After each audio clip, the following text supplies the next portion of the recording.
अस्सलामु अलैकुम नाजरीन, स्पेक्ट्रम ऑफ नॉलेज एक इंतहाई अहम खबर के साथ आपको खुशामदीद कहता है। नाजरीन, अगर अभी तक आपने हमारा चैनल सब्सक्राइब नहीं किया तो तालीम के मुतल्लिक तमाम अहम खबरों और मुफीद लेक्चर्स के लिए हमारे चैनल को सब्सक्राइब कर लीजिए और बेल आइकन पर भी क्लिक कर लीजिए ताकि तमाम खबरें और लेक्चर्स आपको बर वक्त मौसूल होती रहें। नाजरीन, जैसा कि आपको मालूम है कि तलबा व तालिबात इम्तिहान के फ़ौरन बाद ही नताइज को लेकर बेचैन हो जाते हैं। उनमें इम्तिहानात के फ़ौरन बाद ये बेचैनी पैदा हो जाती है कि कब उनके इम्तिहानात का नतीजा उनके सामने पेश किया जाएगा और उन्हें बताया जाएगा कि कौन से तलबा कितने नंबरों से पास हुए हैं और खुदा न खास्ता कौन से तलबा इम्तिहानात में कामयाब नहीं हो सके।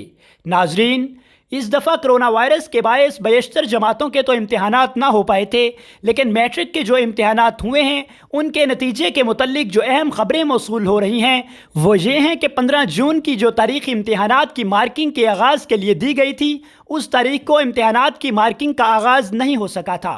इम्तिहानात की मार्किंग का आगाज़ 29 जुलाई को हुआ है और 90 दिन का दुरानिया इम्तिहानात की मार्किंग के लिए चाहिए होगा, यानी कि 29 जुलाई से तकरीबन 90 दिन के अरसा के बाद इम्तिहानात के नतीजे आने का इम्कान है।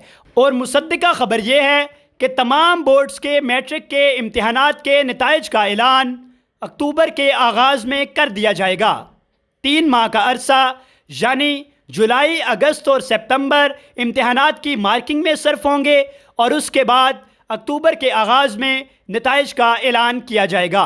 अगर आप मज़ीद अहम ख़बरों से अपडेट रहना चाहते हैं तो स्पेक्ट्रम ऑफ नॉलेज को लाजमी जाते जाते सब्सक्राइब कर लीजिए ताकि मज़ीद ख़बरें आप तक बर वक्त खुद ब खुद पहुँचती रहें। स्पेक्ट्रम ऑफ नॉलेज को इजाज़त दीजिए, आपसे मिलते हैं अगली वीडियो में। बहुत शुक्रिया, अल्लाह हाफिज़।